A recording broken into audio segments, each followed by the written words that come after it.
পারবে। এখানেই বলার রোজিনা যে একমাত্র তো মমতা বন্দ্যোপাধ্যায় ফাঁসি চেয়ে যাচ্ছে না হায়ার কোর্টে, সিবিআই তো যাচ্ছে, গেছে অলরেডি। তারপরে সিবিআই বা কেন চাইছে যে সঞ্জয় রায়ের ফাঁসি দিয়ে দেওয়া হোক? আমি এই কারণে বলছি, সিবিআই তো এখনো খাতায় কলমে ইনভেস্টিগেশন ক্লোজ করেনি, এখনো তো ইনভেস্টিগেশন চালু, এবং যদি আরো কেউ এই ঘটনায় থেকে থাকে তাদেরকে তো এখনো গ্রেপ্তার করার সুযোগ আছে বলে সিবিআই থেকেই বলা হচ্ছে, ইভেন ম্যাজিস্ট্রেট বলেছেন, বিজেপির প্রতিনিধিরা বলছেন। তাই যদি হয়ে থাকে, যদি সত্যি সত্যি কালকে আরো কয়েকজনকে ধরা হয়, তাদেরকে ধরার জন্য সঞ্জয় রায়কে প্রশ্ন করাটা জরুরি। দ্বিতীয় কথা, যদি ধরা হয়ও তাদেরকে শাস্তি দেওয়ানোর জন্য, তাদেরকে দোষী সাব্যস্ত করানোর জন্য, কনভিক্ট করানোর জন্য সঞ্জয় রায়ের সাক্ষ্য তখন জরুরি হবে।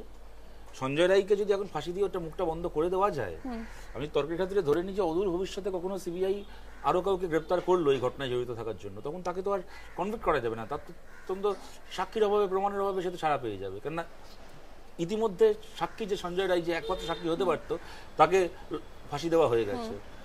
অতএব সিবিআই যেটা চাইছে, সিবিআই এর উদ্দেশ্যটা কি এখানে খুব স্বচ্ছ বলে মনে হচ্ছে?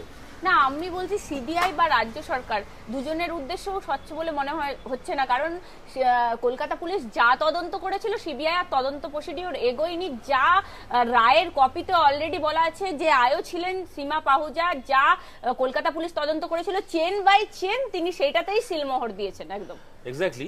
এবং সীমা পাহুজা তো খালি এখানে বলে না, উনি বোধহয় ধর্ষককে যে কোনো কারণে হোক না কেন আড়াল করায়, ধর্ষককে বাঁচিয়ে দেওয়ায় সিদ্ধহস্ত। হাতরাসেও তাই হয়েছিল। ডাইং স্টেটমেন্টে মেয়েটি যা বলে গেছে তারও শাস্তি হয়নি। কিন্তু রোজিনা, একটা জায়গায় সমস্যা হচ্ছে, আজকে তৃণমূল কংগ্রেসের সরকারের হাতে থাকা পুলিশ যখন কোনো ভুল কাজ করে, মানে একটা জিনিস শতরূপদাকে একদম থামিয়ে, হাতরাসের মতো কেসও এই সীমা পাহুজার হাতে ছিল। হ্যাঁ ছিল, এবং সেখানেও কোনো বিচার হয়নি, শাস্তি হয়নি। আমি কেন কথাটা বলছি, এবার পরের যে কথাটা তা হচ্ছে যে, মনে করো রাজ্যের পুলিশ, মমতা বন্দ্যোপাধ্যায়ের হাতে থাকা পুলিশ যখন কোনো বেআইনি কাজ করে, কোনো বিরোধী দলের কাউকে অন্যায়ভাবে ধরাই হোক, কি তৃণমূল কংগ্রেসের অপরাধীদেরকে, অনুব্রতের মতো কি শওকতের মতো অপরাধীদেরকে আড়াল করাই হোক, আমরা কি বলি যে না, এটা পুলিশ করেছে, পুলিশের দায়িত্ব, এতে তৃণমূলের কোনো দোষ নেই, মমতা বন্দ্যোপাধ্যায়ের কোনো দোষ নেই?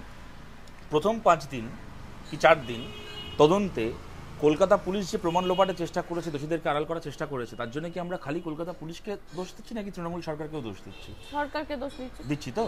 সেক্ষেত্রে সিবিআই যদি পরবর্তীকালে সে একই কাজ করে থাকে, তাহলে তার দোষটা খালি একা সিবিআই কেন হবে? সিবিআই যে মোদির পিএমওর আন্ডারে, তাহলে মোদিকে কেন প্রশ্ন করবো না আমরা? অবশ্যই, মানে আমরা যখন প্রশ্ন করি পুলিশ ডিপার্টমেন্ট নিয়ে যদি প্রশ্ন ওঠে, তাহলে আমরা যেমন পুলিশ মন্ত্রীর কথা বলি, তেমন ঠিক সিবিআই যখন এখানে অপদার্থ একদম বাংলায় আমি বলছি, সেক্ষেত্রে তো কেন্দ্রীয় সরকারের উপর আঙুল উঠছে অলরেডি। সবাই সেটিং তথ্য এখন খাড়া করছে অলরেডি মানুষের কাছে, মানুষ বলছে তাহলে কি উপরতলা সেটিং হয়ে গেছে এখন তো এটাই। কিন্তু দেখো প্রশ্নটা কি জানো তো, প্রশ্নটা আমরা মনে করি না কেউই অপদার্থ বলে, প্রত্যেকেরই যোগ্যতা রয়েছে, করতে বারণ করা হয়েছে তাই তারা করছে না।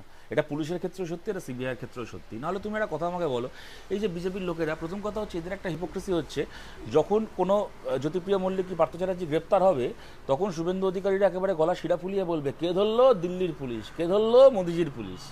আর তারপরে যখন সেই জ্যোতিপ্রিয় পার্থরা সিবিআই এর তদন্ত শেষ না করার কারণে এক এক করে বেল পেয়ে বেরিয়ে আসবে, কি মানিক ভট্টাচার্য বেল পেয়ে বেরিয়ে আসবে, তখন বিজেপির লোকেরা বলবে, ও সিবিআই যা করেছে সিবিআইকে তার জবাব দিতে হবে, আমরা সিবিআইয়ের মুখপত্র নই। তো ভাই, যখন গ্রেপ্তার করছিল তখন তোমায় সিবিআইয়ের নাম করে মালা জপতে কে বলেছিল? এক। দ্বিতীয় কথা হচ্ছে, যদি কোনো নির্দেশ না থাকে, এই যে বলা হচ্ছে ধরো প্রমাণ লোপাট করে তাকে হচ্ছে বাঁচিয়ে দেওয়া হয়েছে, তো আচ্ছা বলো তো, নারদার কি প্রমাণ লোপাট হয়েছে? নারদার প্রমাণ নেই, ভিডিও অ্যাভেলেবেল নেই। একমাত্র বিজেপির ইউটিউব চ্যানেল ছাড়া তো পৃথিবীর কোনো জায়গা থেকে নারদার ভিডিও লোপাট হয়নি। তাহলে যাদের কাছে ক্যামেরার সামনে ঘুষ খাওয়ার video available, till date available, তারাও যে আজকে কলার তুলে ঘুরে বেড়াচ্ছে, সেই তদন্তও শেষ হলো না, সেই মামলারও বিচার হলো না, এটা কি প্রমাণ লোপাটের জন্য? নাকি তাদেরকে ধরা হবে না বলে ধরা হয়নি, তদন্ত শেষ করা হবে না বলে করা হয়নি? নারদাতে থেকে গেলে হবে না শতরূপদা, নারদা, সারদা, গরু চুরি, কয়লা চুরি, যা একাধিক তদন্ত সিবিআই এর হাতে ছিল, এখনো পর্যন্ত সিবিআই, যেটা মমতা বন্দ্যোপাধ্যায় বলেন, একদম সিবিআই এর কনভিকশন রেট হাফ, কার্যত উনি সবসময় বলেন। হাফ কোথায়? পশ্চিমবাংলাতে 0, এবং তার সবচেয়ে বড় বেনিফিশিয়ারি হচ্ছে মমতা বন্দ্যোপাধ্যায়। দেখো আমি একটা কথা বলি, ধরো তুমি আজকে 34 বছর বামফ্রন্ট সরকার চালিয়েছে, তুমি একটা উদাহরণ কোনো জায়গা থেকে বার করলে, সে ঠিক হোক ভুল হোক, যে সিপিএম এর কোনো লোক কোনো ঘটনায় যুক্ত ছিল, পুলিশ তাকে বাঁচিয়েছে। ধরো আমি কথার কথা বলছি, তুমি একটা কোনো ঘটনা তুলে আমাকে বললে, এখন সিপিএম এর হাতে পুলিশ আছে, সেই পুলিশ সিপিএম এর লোককে বাঁচাচ্ছে, সেটা অনৈতিক, কিন্তু এর পেছনে কারণটা বোঝা যায়। মমতা বন্দ্যোপাধ্যায় দলের সন্দীপ ঘোষকে কি আর 5 জনকে মমতা ব্যানার্জির পুলিশ বাঁচিয়েছে, কি অনুব্রতকে কি আরাবুলকে বাঁচিয়েছে, মমতা ব্যানার্জির পুলিশ মমতা ব্যানার্জির দলের লোককে বাঁচিয়েছে তার নির্দেশে।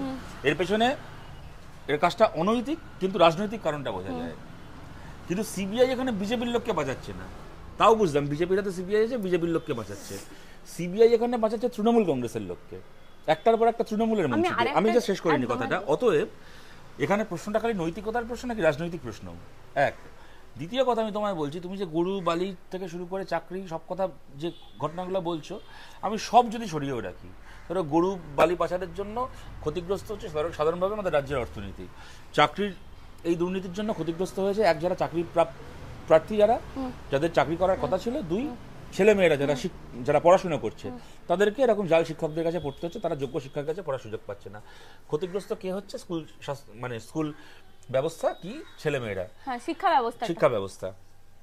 তার চেয়েও বড় উদাহরণ বলে আমার যেটা মনে হয় তা হচ্ছে 2021-এ পোস্ট পোল ভায়োলেন্স যেটা হয়েছিল, নির্বাচন পরবর্তী যে সন্ত্রাস হয়েছিল, আমার এটা বলতে কোনো দ্বিধা নেই, সেই সন্ত্রাসের সবচেয়ে বড় ভিকটিম হয়েছিল পশ্চিমবাংলায় বিজেপি, সিপিএম নয়। কিন্তু কারণ 2016 পর্যন্ত, ধরো 11 কি 14 লোকসভা ভোট কি 16 বিধানসভা ভোটে, যেহেতু আমরা প্রধান বিরোধী পরিষদটাই ছিলাম, সেহেতু সবচেয়ে বেশি মার আমাদের খেতে হয়েছিল। 19-এর পর থেকে যেহেতু আমরা 3 নম্বরে চলে আসলাম এবং বিজেপি প্রধান বিরোধী পরিসরে চলে গেল, তাই 21-এর পরে কিন্তু আমাদের থেকে বেশি মার খেয়েছে বিজেপি স্থানীয় নেতারা, এই নিয়ে কোনো সন্দেহ নেই। এইবার তুমি আমাকে বলো, তার বিরুদ্ধে আমি যতদূর জানি প্রিয়াঙ্কা তিবড়েওয়াল এবং বোধহয় তরুণ জ্যোতি করে থাকতে পারে, আমার ঠিক জানা নেই, তবে প্রিয়াঙ্কা তিবড়েওয়াল তো করেছেন, মামলা করলেন এবং সিবিআই ইনভেস্টিগেশন হলো।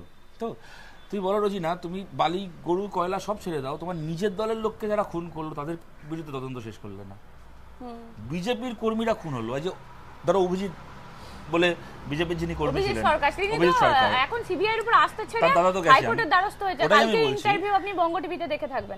এক্স্যাক্টলি, অভিজিৎ সরকারের ঘটনাটা কি? একটা লোক, তুমি চিন্তা করো, ফেসবুক লাইভ করে বলছেন যে আজকে রাত্রিবেলা ওরা আমাকে মেরে ফেলবে, ফেসবুক লাইভ করে তাদের নামও বলে দিচ্ছে, নাম করে বলছে, তারপর সত্যি সত্যি সেই রাত্রিতে তাকে মেরে ফেললো। ঠিক। এইবার সেই ঘটনারও সিবিআই তদন্ত শেষ হলো না। এই হাতরাসের ক্ষেত্রে যেরকম বলেছিলাম যে মারা গেল, সে মারা যাওয়ার আগে ডাইং স্টেটমেন্ট তার, কার্যত এটাও তো অভিজিৎ সরকারের সেই রাত্রে দেখতে গেলে ডাইং স্টেটমেন্টই। আমি একটা জিনিস বলছি শতরূপদা, এই যে সিবিআই এর যারা অফিসার থাকে, আপনি বলছেন সত্যি আমরা উপর মহলকে দোষ দেবো অবশ্যই, কিন্তু এখানের যারা সিবিআই অফিসার তারা তৃণমূলের নেতা দ্বারা ম্যানেজ হয়ে যাচ্ছে না। তো দেখো, তাহলে তো কেউ তৃণমূল বলতে পারে যে নিচের তলার পুলিশ কর্মীরা ওখানকার স্থানীয় সিপিএম নেতা দ্বারা ম্যানেজ হয়ে গেছে। কারণ বিশ্বজিৎ সরকার কালকে অভিযোগ করেছে, এই যে পরেশ পাল সবার একাধিক নাম আছে, বলছে তাদের সঙ্গে সেটিং হয়ে গেছে কার্যত। দেখো, এখন আমরা যদি ধনুক ভাঙা পণ করি যে বিজেপিকে ক্লিন চিট দেবো, তাহলে আলাদা কথা, কিন্তু না হলে তো এটা খুব দুর্বল যুক্তি হবে যদি এটা বলে। কেননা তার কারণটা হচ্ছে লোকাল তৃণমূলের নেতারা বলতে পারে যে নিচের তলার পুলিশ ওখানকার স্থানীয় বিরোধীদের সঙ্গে সেটিং করে নিয়েছে, আমাদের কথা শুনছে না। সেটা মমতা বন্দ্যোপাধ্যায় বারবার বলে যে পুলিশ আমার কথা শুনছে না, কারণ ওরা বিরোধী দলের কথা শুনছে, ওদের কথায় উঠে বসছে। বলেনি, একাধিকবার বলে। বিশ্বাস করেছো কি? সমালোচনা না করে কথাটা গ্রহণ করেছো কি? করে না, ঠিক। তাহলে এটাকেও গ্রহণ করো না। আমি এটাই বলছি, নৈতিকতা দুটো আলাদা প্যারামিটার হতে পারে না, বিজেপির জন্য একটা, তৃণমূলের জন্য একটা। পুলিশের ইচ্ছাকৃত অপদার্থতার দায় যদি পুলিশ যারা পরিচালনা করছে তাদের হয়, তাহলে সিবিআইয়েরও ইচ্ছাকৃত অপদার্থতার দায় সিবিআই যারা পরিচালনা করছে তাদের। এবং আমি বারবার করে বলছি, এখানে নৈতিকতার থেকে বেশি, নীতির থেকে বেশি রাজনীতির প্রশ্নটা। কেন তৃণমূলের পুলিশ তৃণমূলকে বাঁচাচ্ছে, সিপিএমের পুলিশ সিপিএমকে বাঁচাবে, বিজেপির পুলিশ বিজেপিকে বাঁচাবে, কংগ্রেসের পুলিশ কংগ্রেসকে বাঁচাবে? এর একটা লজিক আছে, তাও এটা অন্যায়, অপরাধ, অনৈতিক, কিন্তু কারণটা বোঝা যায়। কিন্তু বিজেপির পুলিশ বিজেপিকে না বাঁচিয়ে বিজেপির পুলিশ তৃণমূলকে বাঁচাচ্ছে এবং একটার পর একটা ঘটনায় বাঁচাচ্ছে, এর পেছনে রাজনৈতিক কারণটা কি? এখন দেখো, অন্ধ হলে প্রলয় বন্ধ থাকে না, এইভাবে 100 বছর আমরা চালিয়ে যেতে পারি, কিন্তু এর ফলে কি হচ্ছে রোজিনা, দোষ করলে শাস্তি পেতে হবে, এই যে সহজ নিয়মটা আমাদের সমাজে, এই নিয়মটা উবে গেছে। আজকে কোনো তুমি বিজেপি সমর্থক বিজেপি কর্মীকেও মারার আগে একটা তৃণমূলের লোক দুবার ভাববে না, তার কারণটা তো সে জানে যে আমার এরপরে কিছু হবে না। একদম। আমি আরেকটা সদরূপদার কথা বলবো, নির্যাতিতার মা বাবা তারা মুখ্যমন্ত্রীর পদত্যাগ চেয়েছেন, মুখ্যমন্ত্রী স্বাস্থ্যমন্ত্রী, তারা বলছে অবশ্যই এই পদ থেকে উনি সরে যাক। আমি বলছি, আমাদের চ্যানেলেও তারা সাক্ষাৎকারে এই কথা বলেছে, তারপরেই দেখতে পাচ্ছি শাসক দলের মুখপাত্র সোশ্যাল মিডিয়ায় একাধিক পোস্ট যে উনারা এবার রাজনৈতিক উদ্দেশ্য নিয়ে বলছেন, উনারা ভোটে দাঁড়াবেন। বলছি, কোন পর্যায়ে এরা নামতে পারে আপনারা ভালো বলতে পারবেন। আমি সন্দেশখালীর মহিলা যখন ধর্ষিত হয়েছিল, কুণাল ঘোষ একটা টেলিভিশন চ্যানেল, আমি নাম করেই বলছি, মানে এবিপি আনন্দের সুমনদের সাথে একেবারে আঙুল তুলে বলেছিল মুখ থেকে কাপড় সরান। যে দল ধর্ষিতা, একদিন কেউ নিজেকে ধর্ষিতা বলার পরে তাকে বলতে পারে যে মুখ থেকে কাপড় সরিয়ে ক্যামেরার সামনে দাঁড়াও, সেই দলের কাছ থেকে নৈতিকতার কি মান আমরা আশা করি? আমরা ওইসব না, বলছে ওরা রাজনীতি করবে, ওরা রাজনীতিতে আসবে, ওরা দাঁড়াবে। তৃণমূলের ভাষায় কথা বলেছে, আমাদের তো অসুবিধা কিছু নেই। রিজভানুরের লাশ দেখিয়ে রাজনীতি করে কি এমএলএ হয়েছে আমাদের দেখা রয়েছে। হ্যাঁ, চম্পলা সর্দারকে নিয়ে কে রাজনীতি করেছেন আমাদের দেখা আছে। আদালত রায় দিয়ে দিয়েছিল যে চম্পলা সর্দারের ঘটনাটা সাজানো ছিল। কিন্তু আমি কথাটা বলছি রোজিনা, আজকে 13-14 বছর তৃণমূলের সরকার চলার পরে